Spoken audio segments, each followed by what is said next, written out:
നമ്മൾ വയനാടിന് വേണ്ടി ഒരുമിക്കുന്നു എന്നുള്ള മുദ്രാവാക്യം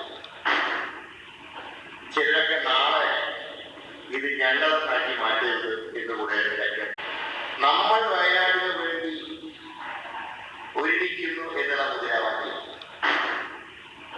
ചിലരൊക്കെ നാളെ ഇത് ഞങ്ങളെ നാട്ടി മാറ്റരുത് എന്ന് കൂടെ കേൾക്കുന്നത്.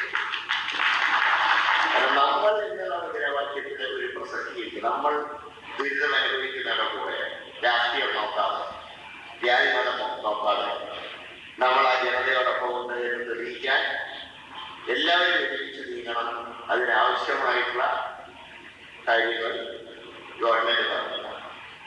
അതോടൊപ്പം തന്നെ ജനപ്രതിനിധികളെ കൂടെ വിശ്വാസമെടുത്ത് അത് പഞ്ചായത്ത് അംഗങ്ങൾ മുതൽ പാർലമെന്റ് അംഗം വരെയുള്ള വിശ്വാസമെടുത്തുകൊണ്ടായിരിക്കും. ഇതിലൊക്കെ നാളെ ഇത് ഞങ്ങളെ